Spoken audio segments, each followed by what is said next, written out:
Okay, so we start with the salutation to the Buddha.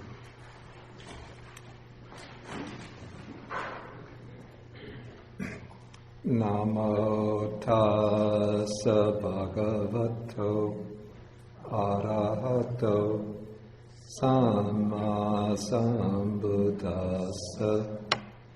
Namo tassa bhagavato arahato samma sambuddhassa. Namo tassa bhagavato arahato samma sambuddhassa. Good morning, everybody. Did I tell you the story about this recorder? It's a transatlantic traveler. In December, I went to Copenhagen to participate in these conferences, not the COP15, but there were sideline conferences amongst representatives of different religions. And I took this recorder along with me. Then I participated one day in a panel discussion at this large theater. And on the table I had the recorder to record the talks, my talk and the other talks. Then immediately after our panel discussion, this videographer from the it's called Odyssey Networks wanted to do an interview with myself and several other people. And so we went out of the hall for the interview, and I left my recorder on the table. Then after the interview, which was about 15 minutes, I came back into the hall to get my recorder and the other things, and I saw that the table had been dismantled. And at first I was worried, what's happened to my recorder? Then I looked at the seat where I'd been sitting, and the recorder was on the seat. And so then I took it, I put it in my bag, and then this other monk, Bhante Buddharakkhita, told me that when I had gone out, he took my recorder and put it on my seat. So I was confident I had my recorder. The next day I wanted to record some talks, and I turned on the recorder, and I got the message, card full. And I thought, that was very thoughtless of me not to check the amount of space on my card before leaving for Copenhagen. And so I didn't try to use the recorder during the rest of the trip. Then when I got back to the U.S., I wanted to clear up some space off the card by copying files into my computer. And so I hooked up this recorder to the computer and opened the directory, and I saw that some of the folders that I had were missing. In fact, all of them were missing. There were different folders. Then I played some of the files. A couple of them were in French. And I thought I must have turned on the machine while some people were speaking in French. So I deleted 2 of those files. Then I played some of the other files. There was an interview with an Indian Swami that I hadn't recorded, an interview with a monk from Thailand that I hadn't recorded. And I thought, this is very strange.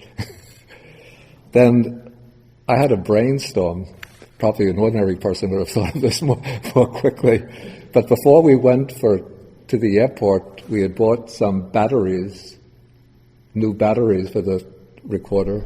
And I looked into the battery case, and the batteries there were of a different brand. And I looked at the recording card, and it was a different brand from the card that I had. So then I realized, even though it's exactly the same model, identical in every aspect of its appearance, that this is not my recorder. I thought, what to do? How to get my recorder back, which had recordings of maybe about 6 months of talks or teach classes on the Pali of the Pali commentaries, not available anyplace else. So I wrote to the organizers of that conference. I thought they could send out a global emailing to everybody who attended the conference through them. And so I wrote to the organizers. I told them that I thought that I had the wrong recorder. And then they wrote back to me and they said they were very happy to hear from me, since they had been speaking at the conference to a French journalist who had complained to them that couldn't find her recorder, and so somebody had turned it into the hotel, and she had checked at the desk of the hotel and she got the recorder back, but when she opened it, the files were not hers, and she realized it was the wrong recorder. And fortunately, the people who organized it, this French journalist had given them her card. And so they gave me her contact information, and I contacted her. And then she said that she was very happy to hear from me. And so I sent back her recorder to her. And about 2 weeks ago, I got this recorder back, finally.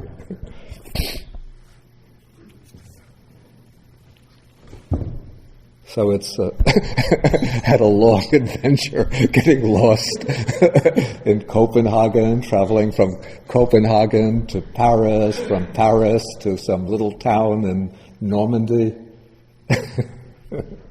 It's done more European travel than I have.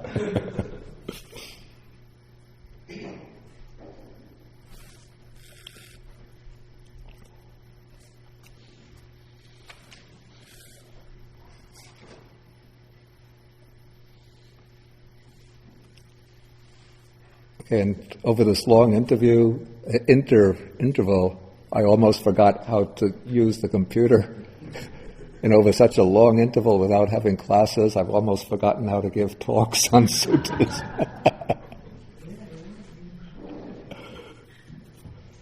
Okay, so anyway, we now come to Sutta number 20.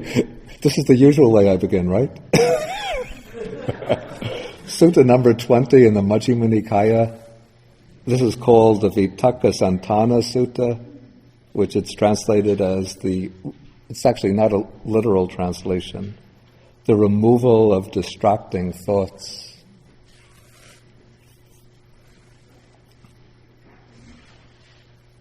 The title Vitakkasaṇṭhāna actually refers to only one of the methods, of the 5 methods to be mentioned in removing distracting thoughts. But for some reason, the compilers of the sutta chose that one method as the title of the sutta.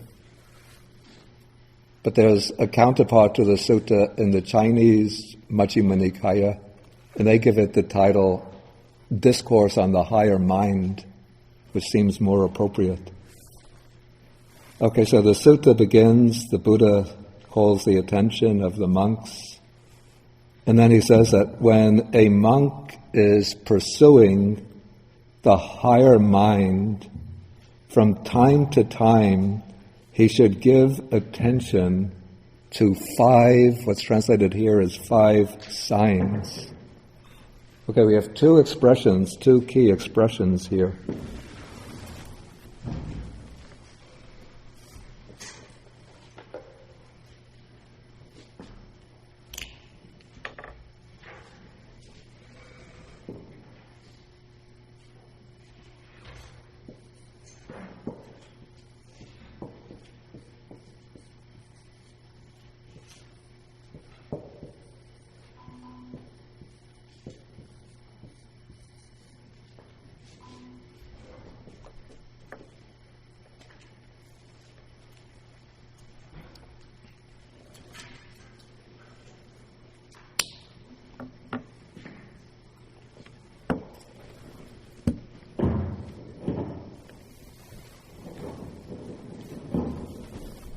Okay, one expression is adhicitta. Now, the word citta is what's normally translated as mind. So any aspect of our mind, thinking, emotions, volition, and so on, falls within the scope of citta. But when it has this prefix adhi, which sometimes it gives the sense of superior, higher, excellent, to form this compound or to form this expression adhicitta, This has the meaning of the higher mind or superior mind. And this refers to the mind of samadhi, the mind of deep concentration. And so, just by by being born as human beings, we all have citta, the mind that is the center of our being, and it's always present to us. But the adhicitta, the higher mind, the excellent mind, this is something that we have to develop. It's not our natural birthright. And so what the Buddha, one of the areas that the Buddha teaches is the methodology for developing adhicitta, for developing the higher mind. And this is done through the practice of what we call meditation, particularly samatha meditation, the meditation aimed at serenity, tranquility.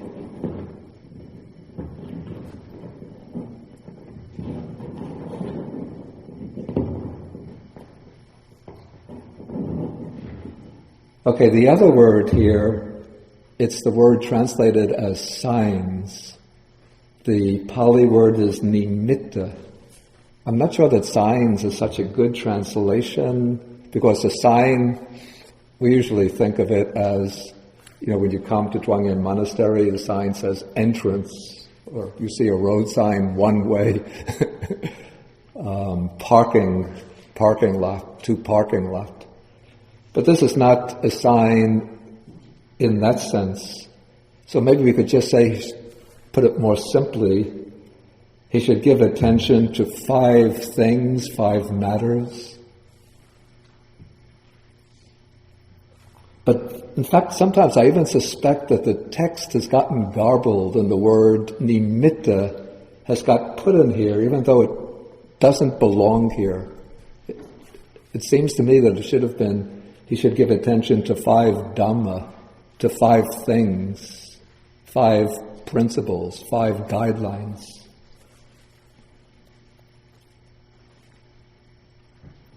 Okay, so now the Buddha is going to explain these 5 ways of training the mind when the mind gets distracted from its meditation object by some kind of distracting thoughts, unwholesome thoughts. Okay, so first the Buddha says here, when a monk is giving attention to some sign, here the word again is nimitta. And in this place, the word nimitta seems appropriate, except that the translation sign might not be the clearest rendering. Here nimitta could be perhaps better rendered as object or theme or topic of meditation. So when the monk is giving attention to some object of meditation, and owing to that object, there arise in him evil, unwholesome thoughts connected with desire, connected with hatred, connected with delusion, then he should give attention to some other sign or some other object connected with what is wholesome.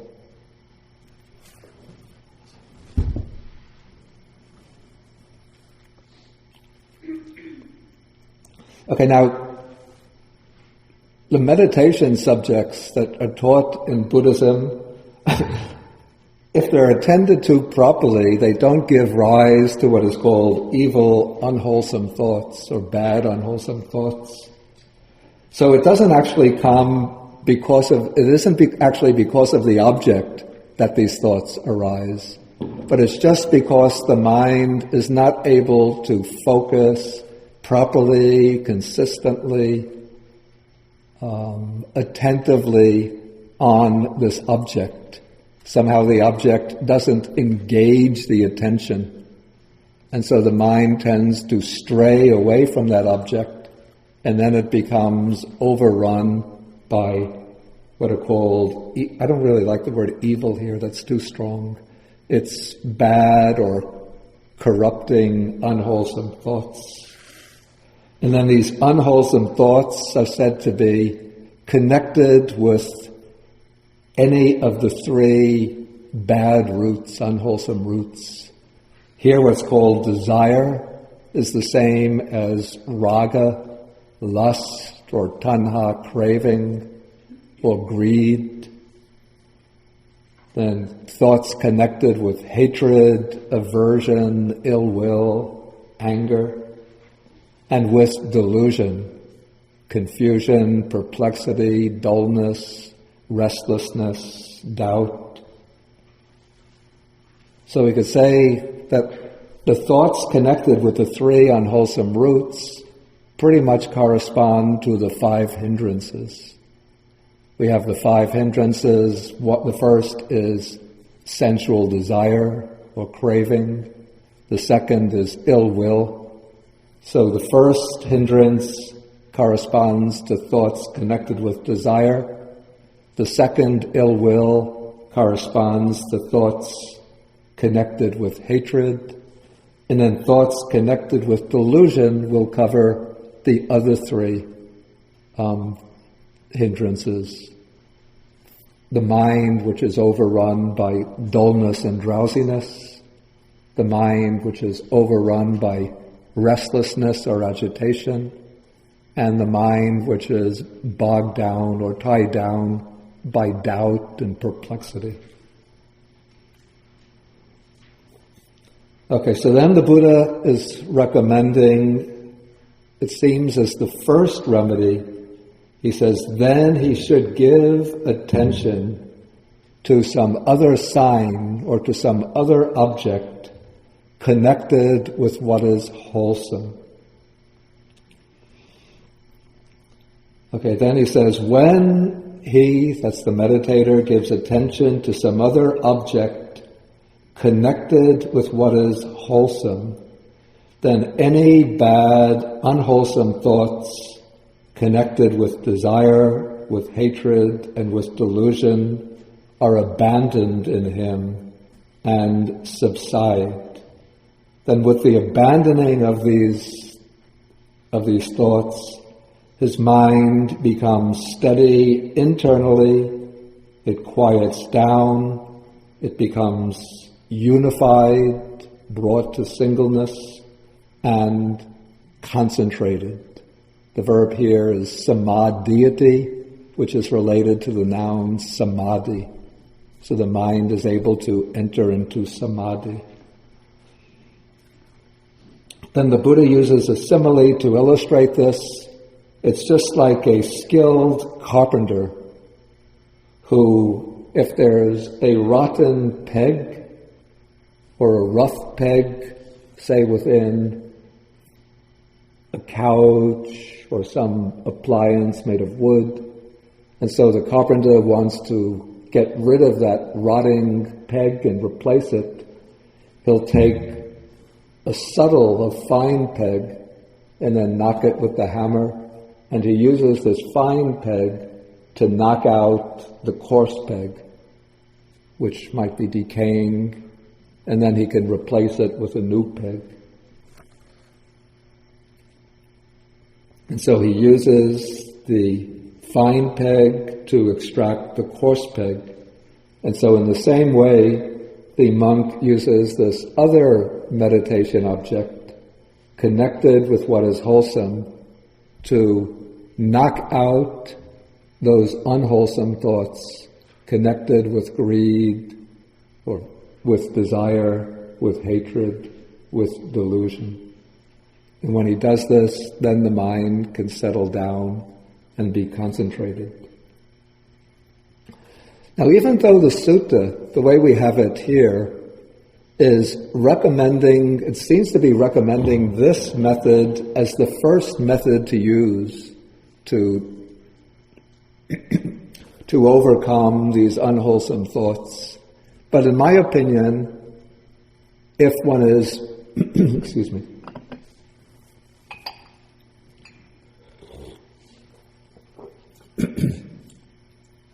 I mean, I don't like to be correcting the Buddha, but I express my opinion, just from my own experience, that if one is meditating, say one has a primary object, like mindfulness of breathing, for example, meditating on the breath, and then some unwholesome thoughts start to arise, the first method of dealing with them, in my opinion, should not be to drop the primary object and then to take up some other meditation object. What I would say is that there are other methods that one uses in the initial encounter with these unwholesome thoughts that could be effective simply in dispelling them and bringing the mind back to the primary object. So say if one is focusing on the breath, then one finds that the mind has wandered off from the breath. One is either worrying about something that might lie ahead in the future, or recollecting either with pleasure or with regret something that happened in the past. Then the first response, in my opinion, Bhante, should be simply to note that the mind has wandered, and then immediately, gently but firmly, to bring the mind back to one's main meditation object. In this case, the breath, the rise and fall of the abdomen, whatever one is practicing.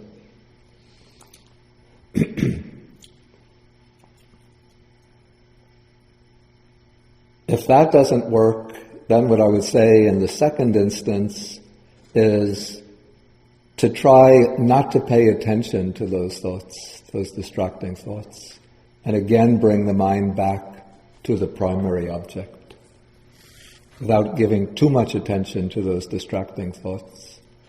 But in my view, the place where this method becomes useful is when one finds that a particular, we call it defilement, a particular disturbing tendency is becoming prominent in one's thoughts. And so it becomes a persistent disturbance, a persistent distraction. Then what I would say is that one should put aside one's primary meditation object, and for a certain period, that could be like a week, several weeks, work on developing another meditation subject which is directly opposed to that defilement which is causing the disturbance. And so within the Buddhist commentaries, actually this goes back to the suttas themselves, the Buddha explains some of the specific meditation subjects that are designed to be antidotes to particular mental defilements.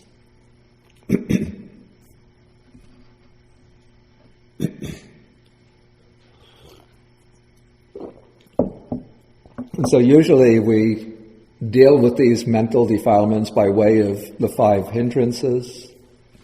And so it's said that if one finds that sensual desire, sensual craving becomes the persistent, one finds it to be the persistent tendency or distraction in the mind, then one should develop what is called the asubha sanya, which means the perception of the unattractive, or literally the unbeautiful nature of the body.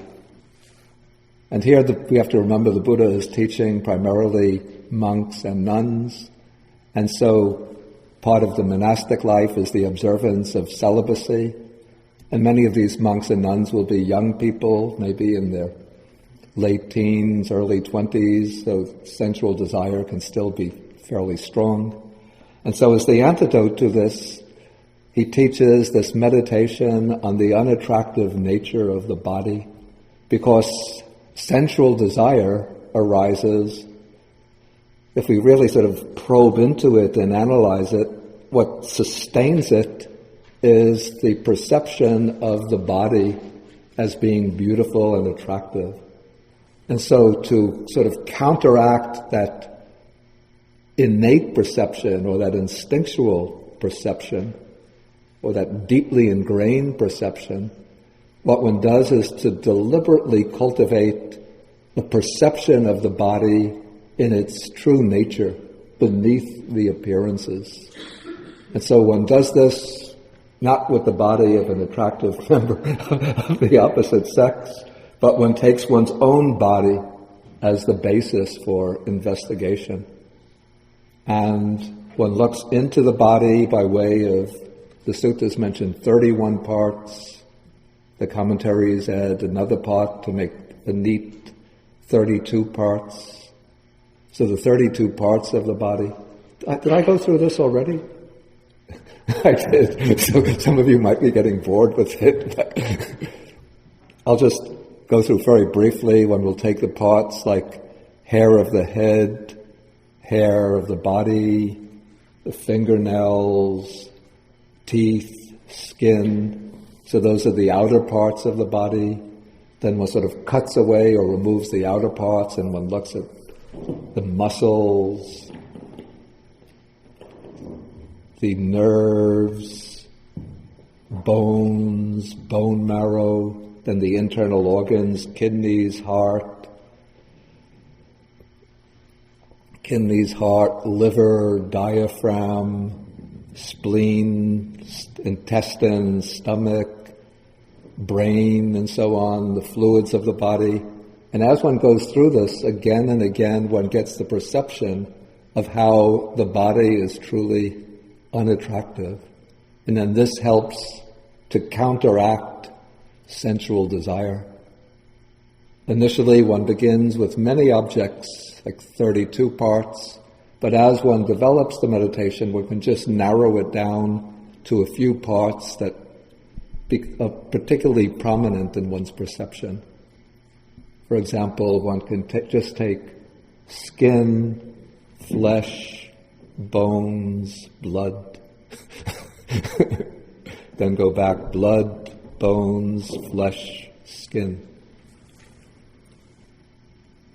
Okay, so this, when one practices it repeatedly, it doesn't mean that one is trying to cultivate a disgust or an aversion towards the body, but rather a realistic perception of what the body is like beneath the attractive appearance. Like sometimes I think even on the internet, maybe if you search through Google, I vaguely recall seeing this some time ago, they had photos of like top star Hollywood actresses just after they've woken up in the morning, before they've put on their makeup. So you don't even have to focus on things like the heart, lungs, liver, and spleen, but just what does the face look like before the makeup goes on.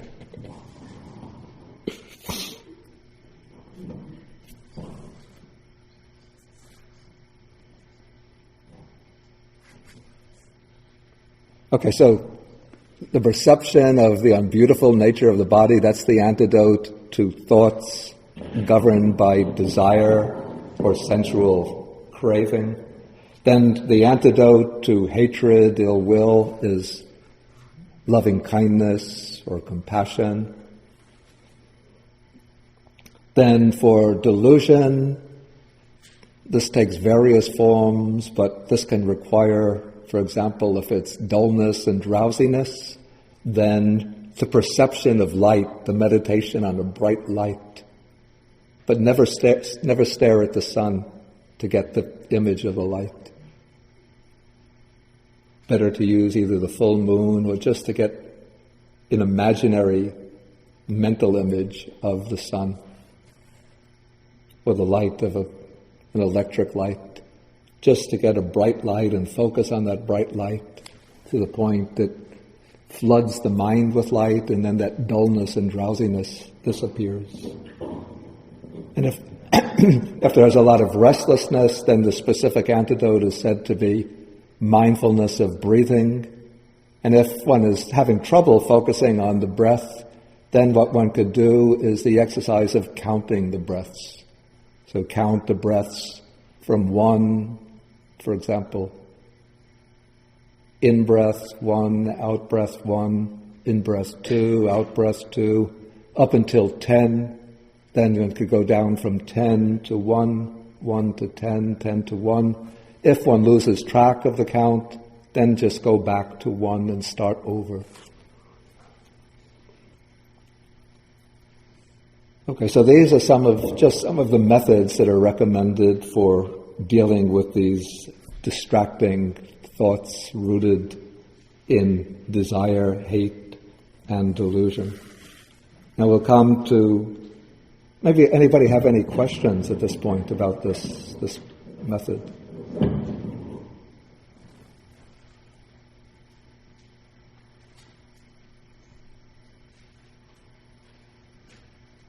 Okay, then we'll go on to the next method. Okay, now the text says, if while he is giving attention to some other sign, some other object connected with what is wholesome, that is the first method I was recommended. So if he's using that first method, and there still arise in him these bad, unwholesome thoughts connected with desire, hate, and delusion, then he should examine the danger in these thoughts thus. These thoughts are unwholesome. These thoughts are reprehensible or blameworthy. These thoughts result in suffering. Basically, this is the method, very much the same method that the Buddha himself used during the period when he was striving for enlightenment. The method that's explained in Sutta number 19, which I dealt with in our last class. I think it was February 13th.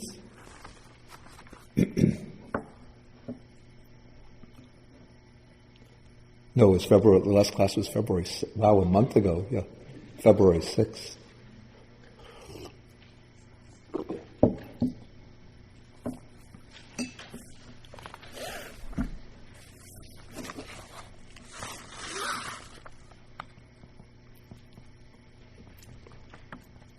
Okay, so the way this method could be applied in a little bit more detail is the way that the Buddha reflects in Sutta number 19. One considers that these thoughts lead to my own affliction.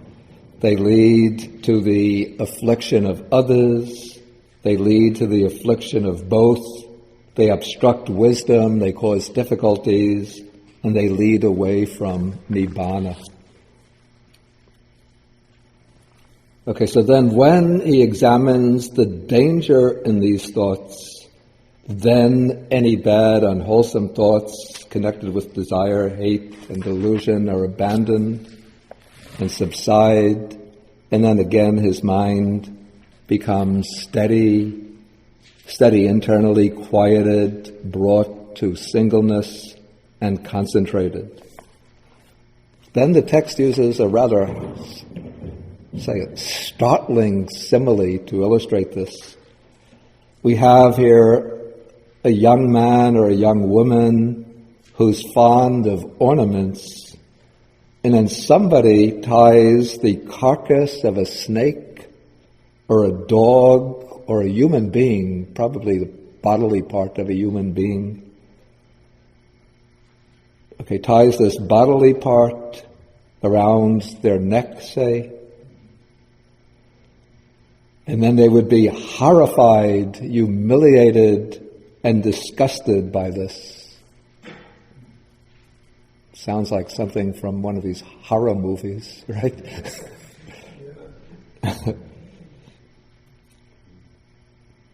And so in the same way, when these thoughts arise, then one develops a kind of revulsion to those thoughts. And one becomes sort of horrified to know that one is thinking them. And in this way, one abandons those thoughts. I have to say I'm not so sure that I would normally advise this method, because it creates, maybe there's a tendency to create too much of an inner division within oneself. So I would actually put this method way down towards the end, maybe even grouping it under the last method, because it creates this kind of what I call a forceful inner division. And I think it's wisest to proceed in gentler ways at the outset, ways that don't create a sense of enmity or conflict between oneself and one's thoughts, but one could recognize the thoughts as being just sort of part of one's being, part of one's nature, things that arise naturally. And sometimes, if one is practicing meditation intensively over a long period, sometimes the strangest and most bizarre thoughts can arise in the mind.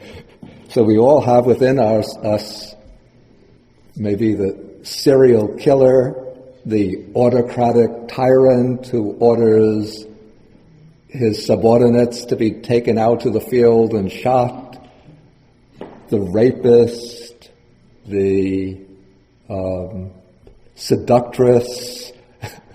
All of these are, just deeply ingrained tendencies in the mind. And when one goes pressing on the mind through intensive meditation, thoughts like this can come bubbling up.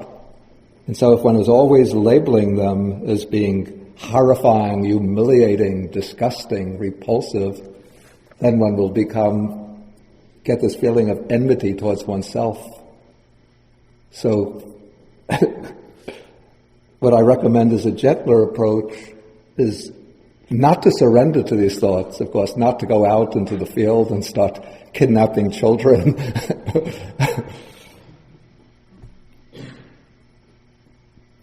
Or beating up old ladies on the street. But just watch the thought, recognize this is part of human nature, and just let the thought arise and pass away. And in this way, one defuels the thought, one removes its sustenance. Again, one is creating a distance between oneself and the thought, but not trying to push the thought away, but just watching it and letting it fade away or disappear naturally.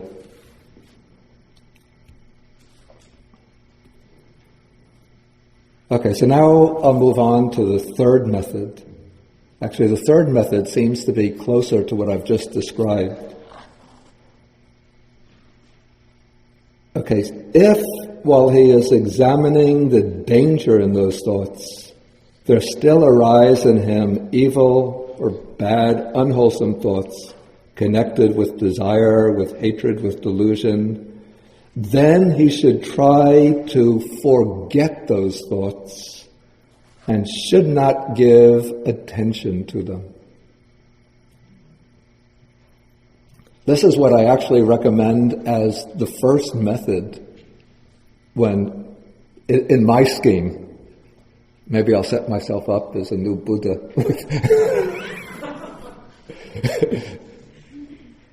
Except that I'll teach the 5 methods, but just in a different order.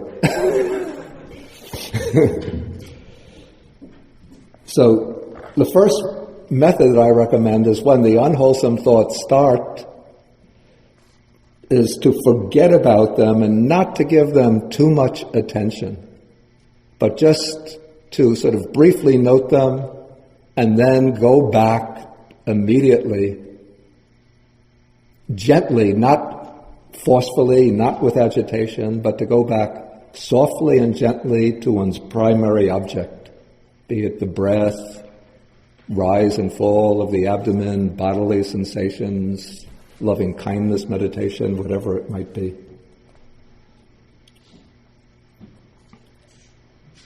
Okay, when he tries, and now when it says forget these thoughts, it doesn't mean, and not giving attention to them, it doesn't mean that one is not aware of the thoughts.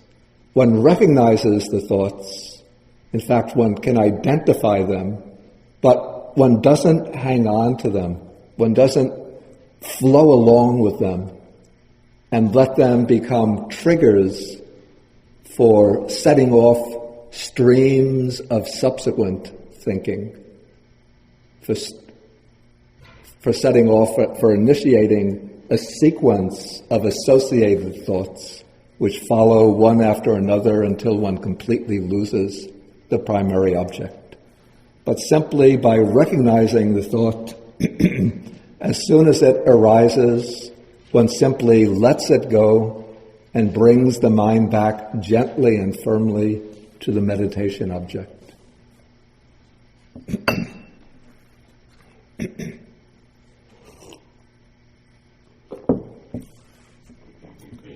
Okay, when he tries to forget those thoughts and does not give attention to them, then these bad, unwholesome thoughts connected with desire, hate, and delusion are abandoned and they subside, and then his mind comes to this steadied, quieted, unified, and concentrated.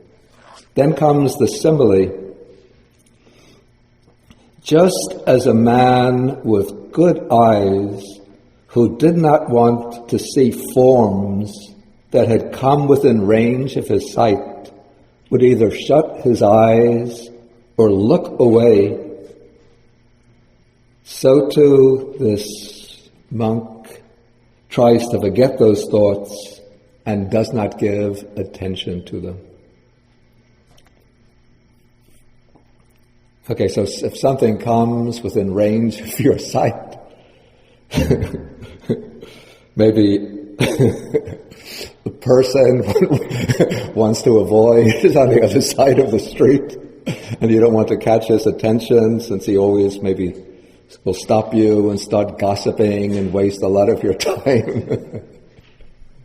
So you just, if you notice him, you just keep your eyes focused straight ahead, and this way the person won't pay attention to you.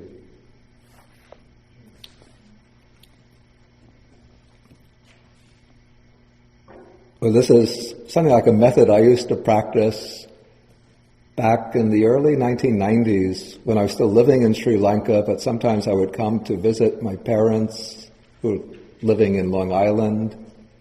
And nowadays people are very, very tolerant. I never hear anybody sort of yell at me, scream at me, ridicule me for walking in the streets wearing monk's robes. But even in those days, the early 1990s, 1991, 93, whenever I would go walking on the larger roads, it's not the people on the street. People on the street always keep quiet. Maybe they usually keep quiet. Usually they talk to each other. But it's the people driving by in cars who shout out the window, "What are you, a guy or a dame? Why don't you dress like a normal person? What are you, some kind of freak?" Or sometimes they don't even shout intelligible words, but it would just be some kind of shout like, "Yeah!" And sort of the trick is, what they're trying to do is to get you, in this case me, to look up and face them. If I look up and face them, they win. It's sort of, they're not aware of it, but that's the underlying psychological game.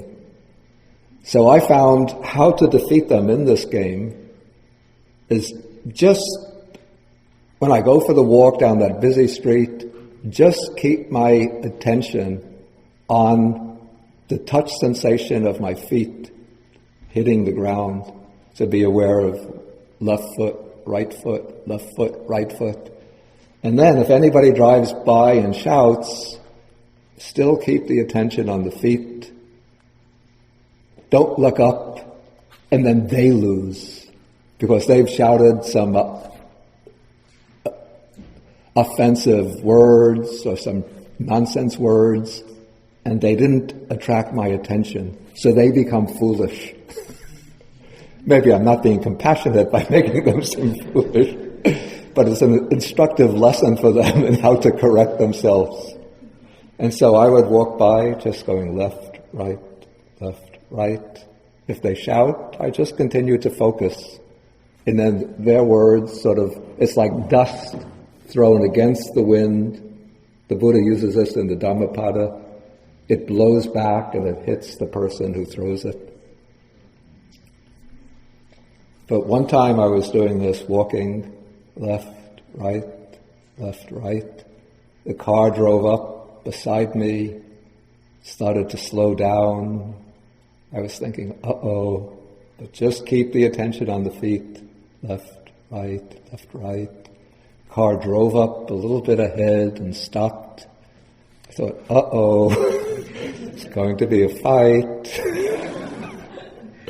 But then I thought, at a certain point I could see the figure of the man get out of the car and come walking towards me. So very cautiously I looked up, and there was a man with sort of East Asian features holding out his hands like this and saying, "Venerable, can I give you a ride someplace?" He was a man from Thailand. And I told him that I was just taking a walk. So he didn't give me his card and say, "If you need anything, just let me know." But that could have been done. That's quite typical in a country like Sri Lanka. Okay, so this is the method of taking note of the thought very briefly, then letting the thought go its way, and bringing the mind back to its primary object. Okay, now we come to what I would call the most interesting of these methods. And it's a little bit puzzling exactly what is meant by this. This is method number 4, and this is the method that gives its title to the sutta in the Pali version. Okay, the text says, if, while he is trying to forget those thoughts and is not giving attention to them, there still arise in him these bad, unwholesome thoughts connected with desire, with hate, and with delusion, then he should give attention. First I'll read the English translation, then I'll put the Pali expression on the board. He should give attention to stilling the thought formation of those thoughts. This is, I would call this an approximate translation, or maybe a translation which is partly guesswork. But let's take a look at the original expression.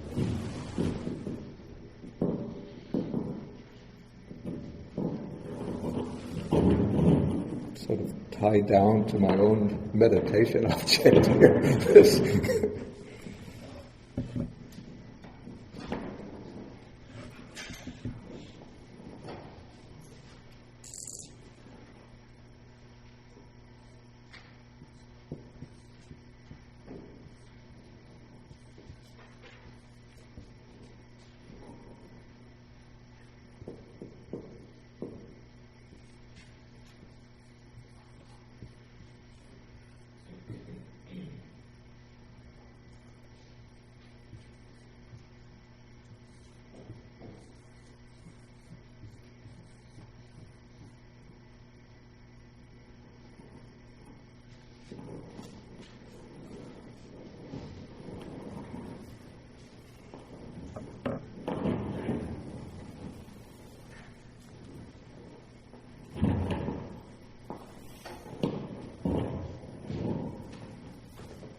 Okay, taking this is a compound made up of 3 words that are joined together. The word vitakka is easy. That means thoughts. Then the word sankhara here, the word sankhara has many meanings in different contexts, but the root meaning or basic meaning is something like constructing. or forming, or even fabricating, concocting, putting together. And so we could say the construction of these thoughts, the forming of these thoughts, the fabrication of these thoughts. And then the word santana, this is related to the verb that's translated becoming steady.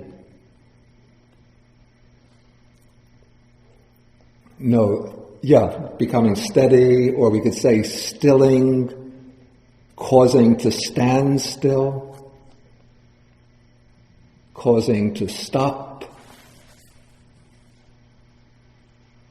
And so we could say that, putting this whole expression together, that the method is stilling the construction or fabrication or activation of these thoughts.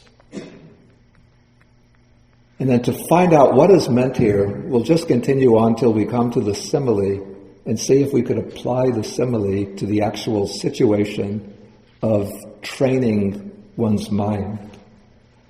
Okay, when he gives attention to stilling the thought formation of those thoughts, then any bad, unwholesome thoughts connected with desire, with hate, with delusion, are abandoned in him and subside.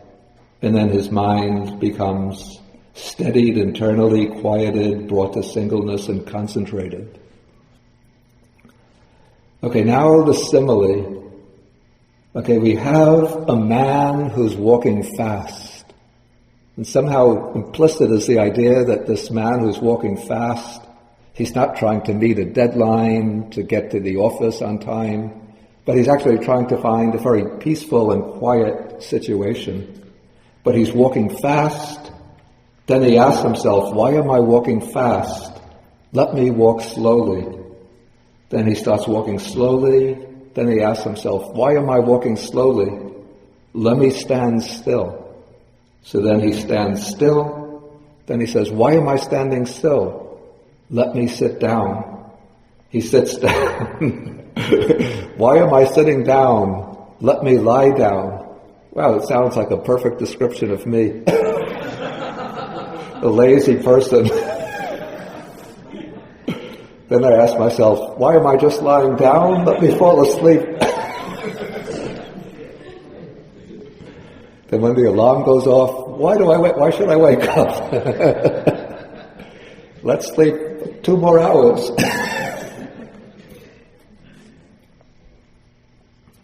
Okay, so by doing this, he would substitute for each grosser posture one that was subtler. And so too,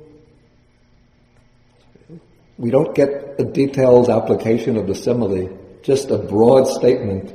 So too, when the monk gives attention to stilling the thought formation of those thoughts, then those thoughts connected with desire, hatred, and delusion are abandoned and subside. So what does this actually mean in practice?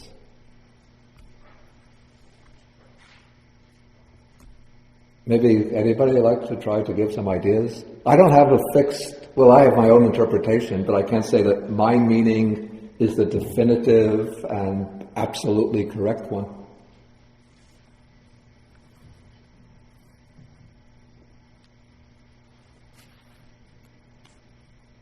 Just go ahead and speak, just... to me, it just seems like you just have to tell yourself to stop. Just stop. It's really quite simple. It could be that. Which can work. But Yeah. it takes a bit of effort. It's just... Yeah. What I'm getting out of the whole thing is that... Yeah, maybe it's best to take this floating microphone. What I'm getting out of the whole thing is that basically you have to see what works for yourself, in your particular mind state. Well, that would work for the choosing which of the methods out of the 5 work for oneself. But how do we understand this method specifically?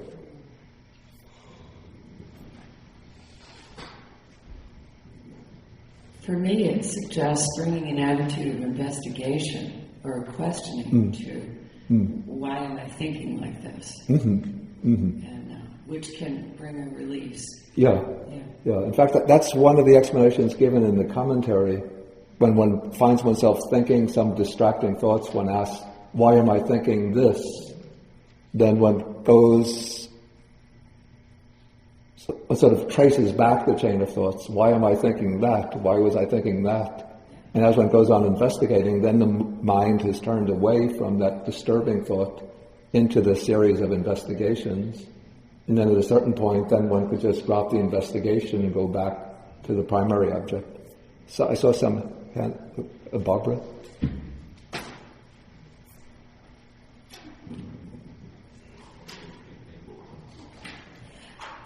There's also the technique that I've been taught of whatever is intruding, to simply label it.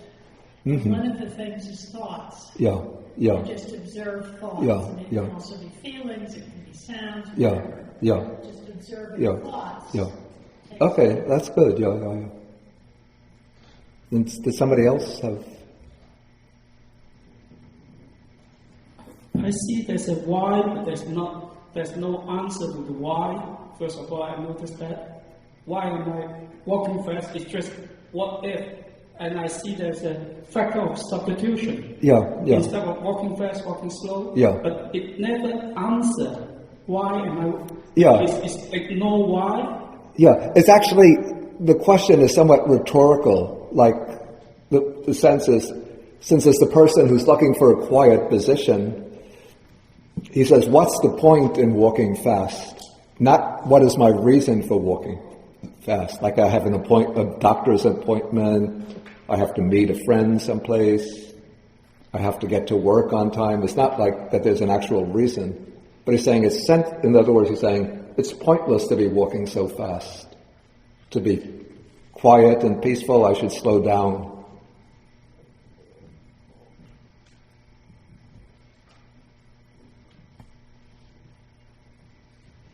Okay, so everybody has given their explanation.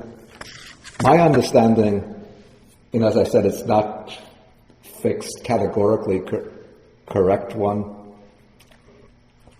is that when the mind is giving way to some of these disturbing or distracting thoughts, what one would do would be just to drop the primary object and just watch the thoughts themselves. And so one creates this distance between oneself and the thought and just looks at the thought and watches it. And as one watches the thoughts, one finds that the thoughts by themselves tend to sort of settle down. The stream of thought tends to settle down until the thoughts aren't occurring anymore. So that the mind is just at a completely observant station, a completely observant poise, looking into itself, watching for thoughts to arise, but because one is taking this observant stance towards one's own thought processes, the thoughts have slowed down. At a certain point, they stop arising. Then one can bring the mind back to the main object. In fact, a very interesting exercise in itself, which is part of the development of Chit Anupassana, contemplation of the mind, is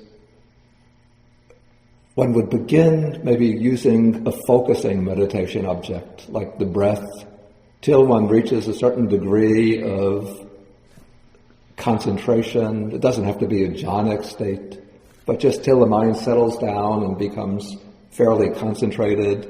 Then one drops that primary object and just looks at the mind, watches the mind. Sometimes thoughts will arise.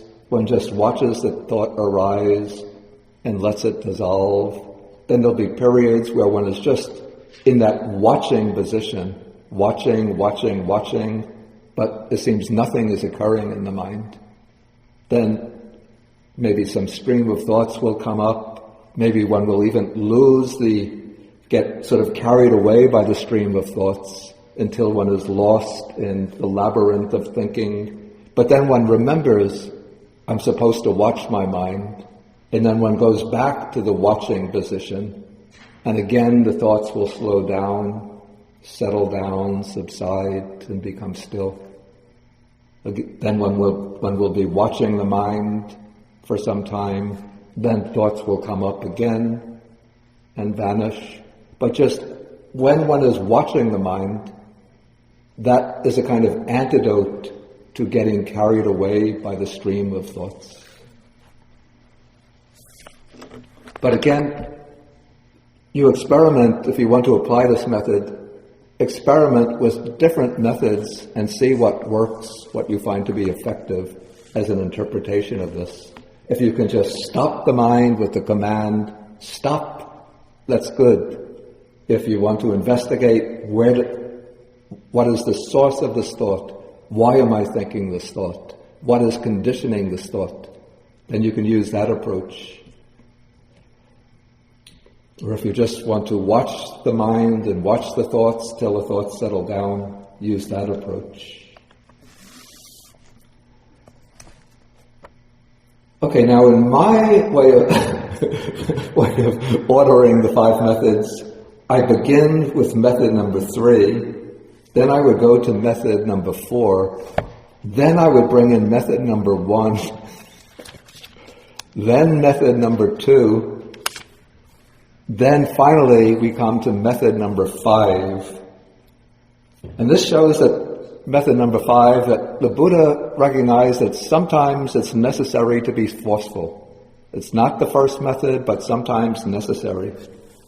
So, okay, if while he is giving attention to stilling the thought formation of those thoughts, there still arise in him these bad, unwholesome thoughts, connected with desire, with hatred, with delusion, then, with his teeth clenched and his tongue pressed against the roof of his mouth, he should beat down, constrain, and crush mind with mind. Then as he does so, then any evil, unwholesome thoughts connected with desire, hate, and delusion are abandoned in him and subside, and then his mind is steadied internally, brought to stillness and concentrated. Then comes the simile, just as a strong man might seize a weaker man by the head or shoulders and beat him down, constrain him and crush him, so too, again with the teeth clenched and the tongue pressed against the roof of the mouth, one beats down, constrains and crushes mind with mind. So the Buddha recognizes sometimes it's necessary to use this method. It's not the first approach, not the one that one should bring in immediately when the troublesome thoughts arise, but when all of the other methods prove ineffectual, then one could bring in this kind of direct assault on the mind in order to push away those unwholesome thoughts.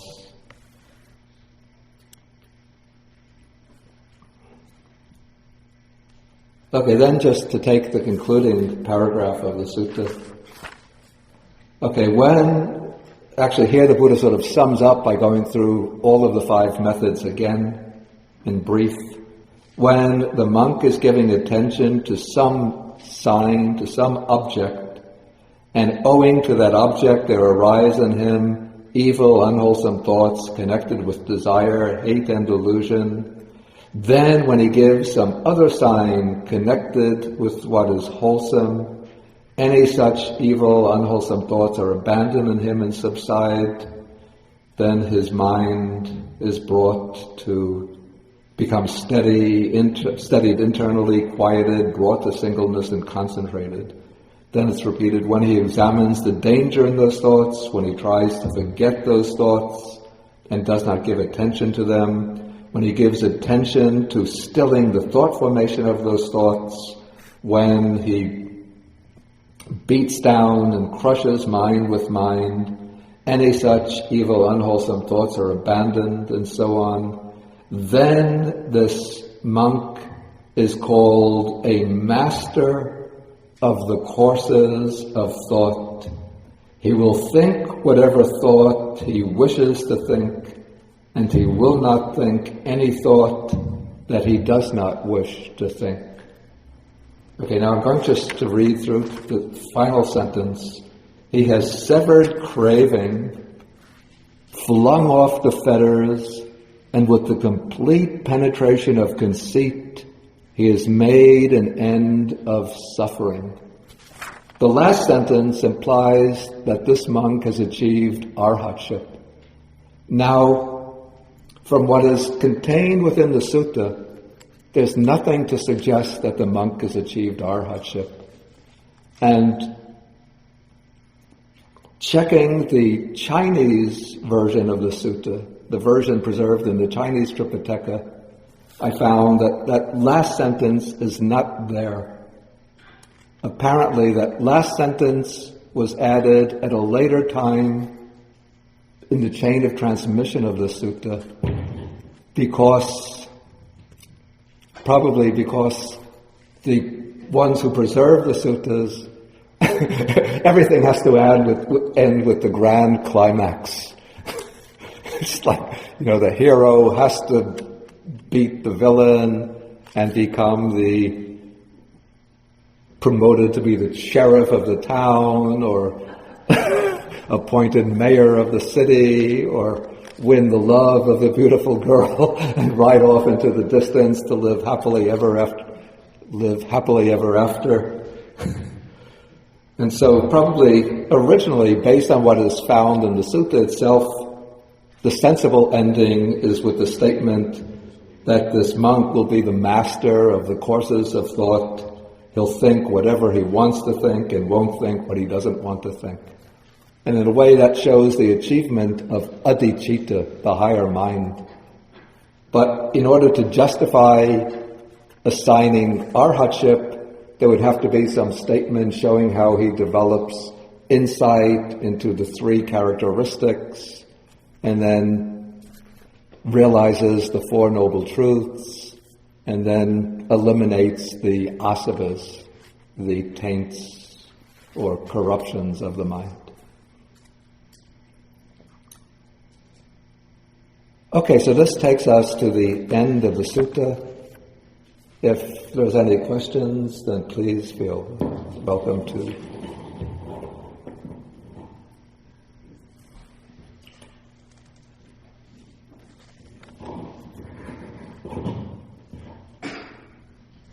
Okay, Barbara?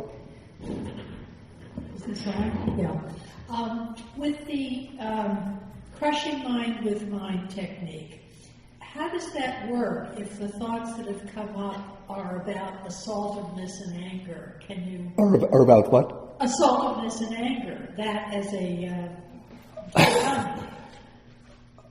I think... Doesn't that give into them? Well, first, I think when crushing mind with mind, the attitude shouldn't be one of anger. And in my opinion, probably this method is not really intended for dealing with anger. I have to say, from my own experience, it's generally used in dealing with sensual lust. That seems to be its special sphere. Was there sometimes one has to be forceful. And what's interesting about this fifth method, when we read the biography of the Buddha, as he relates it in Sutta, I think it's Sutta number 36, when he mentions that he speaks about his own past experience as an ascetic, when he left the palace to become an ascetic. When he set out to meditate, this was the first method that he used, or one of the first methods. So he used, in an early stage, he used that forceful method, but then when he later compiled his own strategies for dealing with the mind, he didn't reject that method entirely, but he brought it in as the fifth and last method.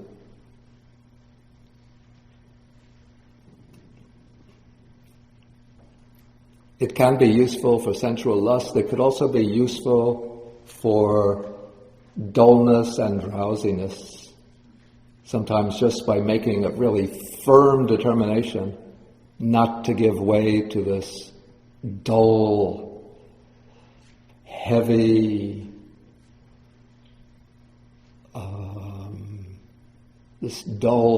rigid mind.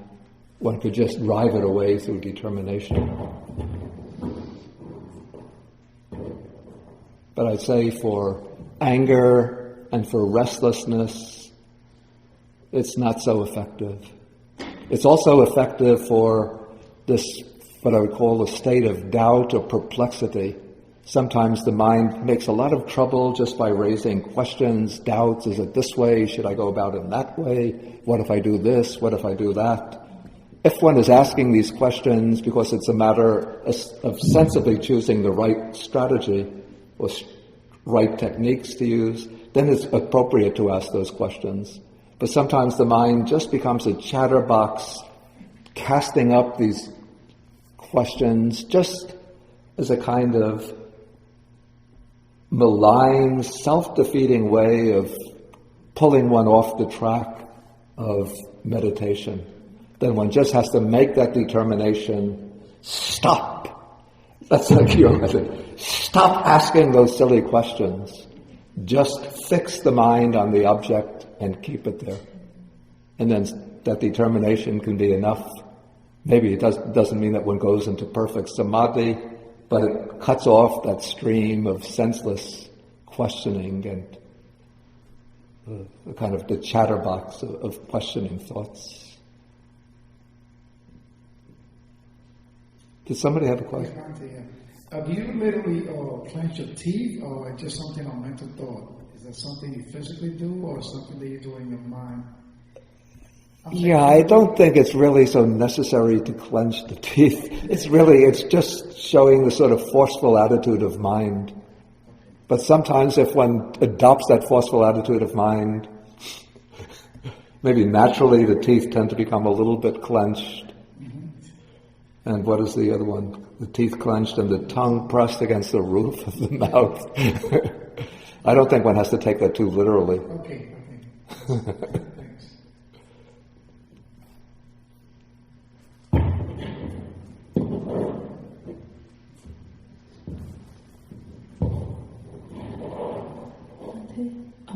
I don't understand why a position is considered grosser than the other position, such as a sitting position is considered grosser than a lying down position, unless it's understood in terms of the movement of the body. Yeah, I think it's considered by way of the movement of the body. Okay, so if it's by way of the movement of the body, then the fourth method seems to me to be not a complete objective observance. Is it that one has to tell oneself to do something, like to slow down or to reduce the thoughts? Yeah, this could be another interpretation of it. Just as this is the point, just as the person who's walking will tell himself at each specific points, stop taking that grosser position and take the subtler, quieter position. So when one is observing the thoughts, one could tell oneself, stop thinking these thoughts. Actually, and this would be similar to the method that, your name again? Drea. That Drea had recommended, just saying stop. Except here it goes in sequence, rather than just as one command which totally obliterates the stream of thoughts. But probably one just keeps on telling oneself, stop, stop, stop, and then the thoughts slow down until at a certain command they will stop completely, and then one can go back to the main object.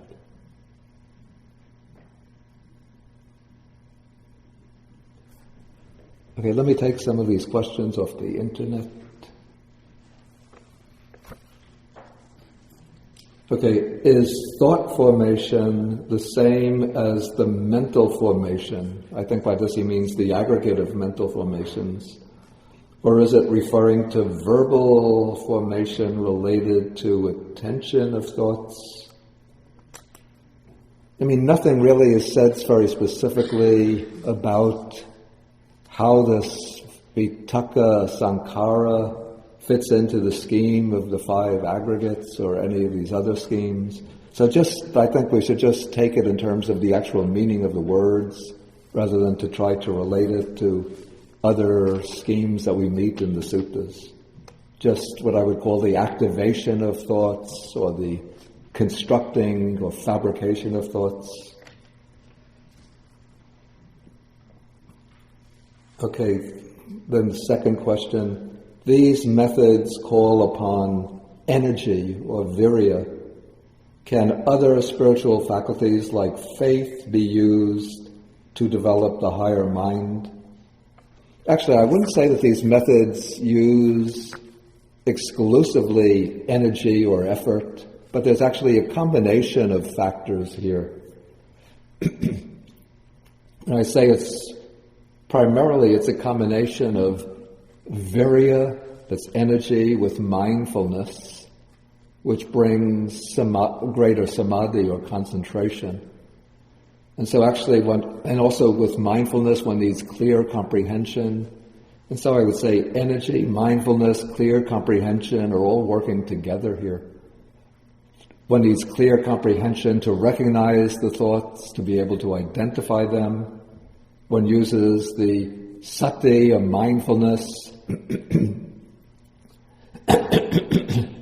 Excuse me. Let's say one brings in the virya or energy to dispel the unwholesome thoughts, and one brings in the mindfulness to keep the mind focused on its original object or to attend to the new object that one takes up. So there's a combination of factors that are used here.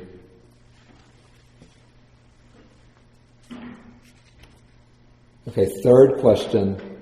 If one asks, why am I thinking such, when one is trying to overcome the thought formations, doesn't this cause more discursive thinking to occur instead of remaining attentive to the meditation object? Maybe we could say that this is like using a vaccination to make oneself immune to a disease or to overcome a particular illness. Like the vaccine in itself, if you take it in a large quantity, it's poisonous. But if you take it in a very small quantity, it causes a kind of inner reaction, a mild reaction that creates immunity to the disease. And so when you ask why to overcome these thought formations, it's using discursive thinking, but it's using a very mild and consciously directed discursive thinking to overcome this distracting and uncontrolled discursive thinking. Or again, it's a little bit like if one gets a big thorn in the skin and one wants to remove it, one might use a needle to push out the thorn. Normally you wouldn't stick oneself with a needle, but if one uses the needle carefully in a directed way, you could push out, say it's a poisonous thorn that would deposit some poison into the skin that would cause a rash. So one wants to get rid of it, one uses the needle to push it out.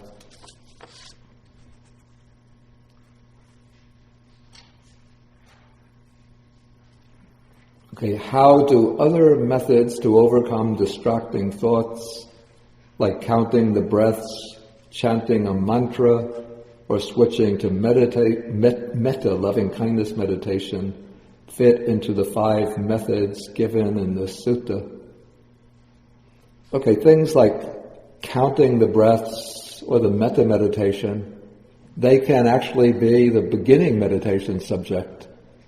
And then the distracting thoughts could build up based on those meditation subjects.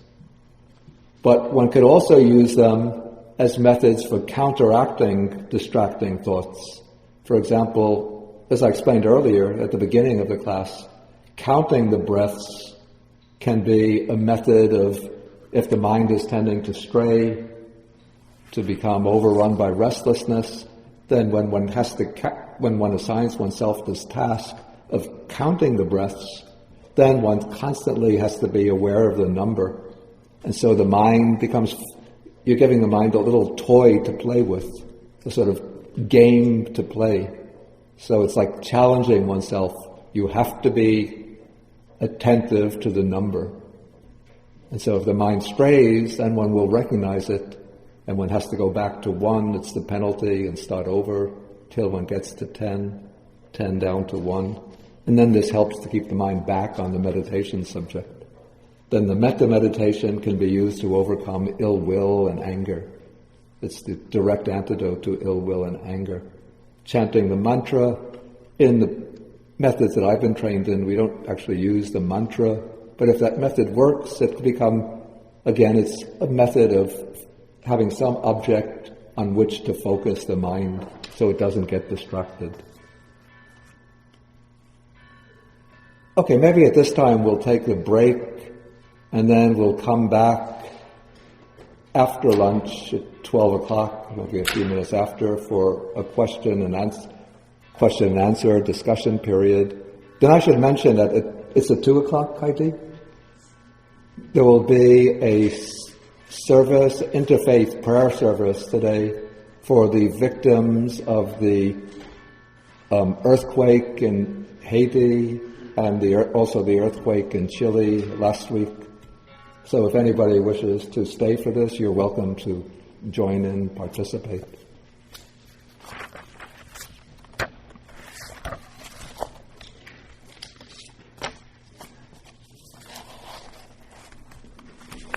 And the prayer service that's organized under the auspices of BAUS, the Buddhist Association for the United States.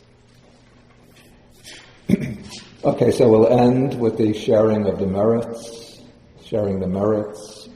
from meditation, speaking on the Dhamma, discussing the Dhamma.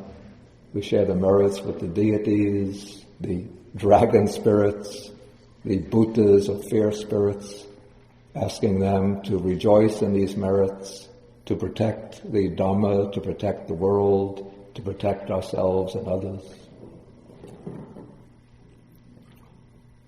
So I'll recite in Pali. You can join in if you like.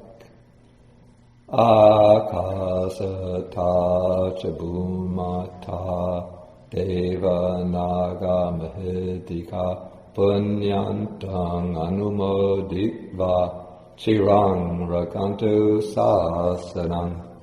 Akasata cha bhumata deva naga mahedika punyantang anumoditva chirang rakantu desanam.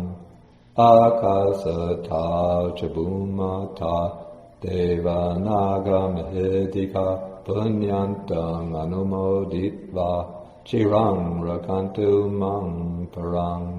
Etavata cha amhehi sampadang punya sampadang sabbe devanumodantu sabba sampati siddhya etavata cha amhehi sampadang punya sampadang sabbe bhutanumodantu sabba sampati siddhya etavata cha amhehi sampadang punya sampadang sabbe sadanumodantu sabba sampati siddhya bhavagupadhaya vichihetato ekantare satakaya upapanna rupi arupi cha sanya sanyino, dukkha pamuchantu, pusantu nibbuttin.